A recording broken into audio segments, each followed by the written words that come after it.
राज्यसभा निवडणुकीवरून राज्यातलं वातावरण सध्या तापू लागले। महायुतीचे 5 तर महाविकास आघाडीचा 1 उमेदवार निवडून येऊ शकतो अशी सध्याची परिस्थिती। मात्र या एका जागेवरून आघाडीत मोठं महाभारत सुरू असल्याचं दिसतंय। ठाकरे सेनेनं आधीच या जागेवर दावेदारी केली। काँग्रेसनं विधान परिषदेच्या बदल्यात आपल्याला राज्यसभा मिळावी अशी मागणी केली। दुसऱ्या बाजूला शरद पवार यांच्या राष्ट्रवादीनेही आपला दावा सोडलेला दिसत नाही।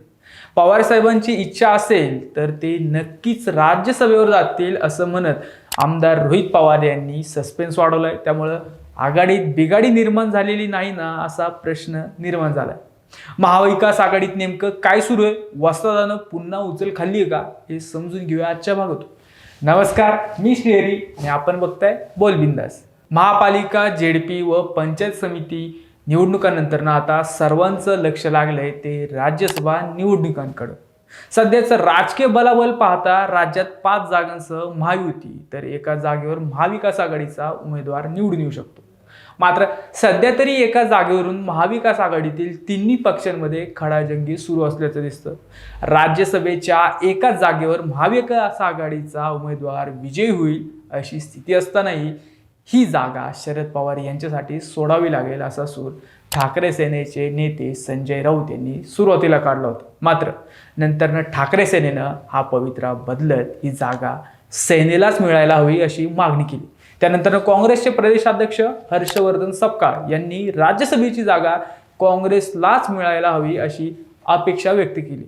विधान परिषदेची जागा आम्ही उद्धव ठाकरे यांच्याकरिता सोडण्यास तयार आहोत, केवळ राज्यसभेची जागा आम्हाला द्यावी असा प्रस्ताव सपकाळ यांनी ठेवलाय।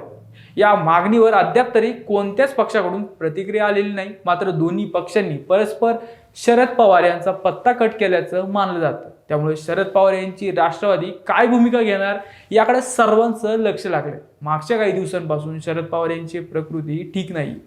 पवार आता राज्यसभा लढवणार नाहीत अशी मध्यंतरी चर्चा होती, परंतु आमदार रोहित पवार यांच्या नव्या वक्तव्यानं संदिग्धता वाढवलेली दिसते। शरद पवार साहेबांना संसदीय राजकारणाचा 60 वर्षे इतका प्रदीर्घ अनुभव आहे।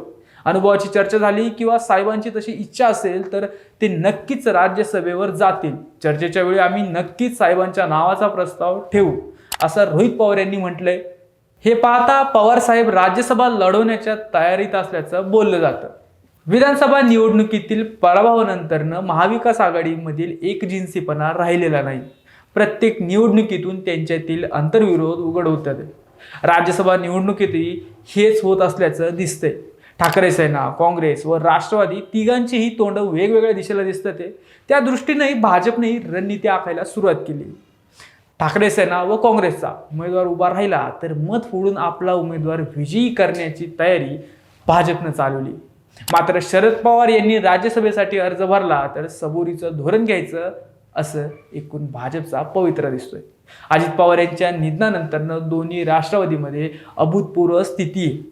त्यात विलिनीकरण होणं आता अशक्य दिसतंय। त्यामुळं राष्ट्रवादी शरद पवार गटासाठी पुढचा टप्पा कसोटीचा असू शकतो।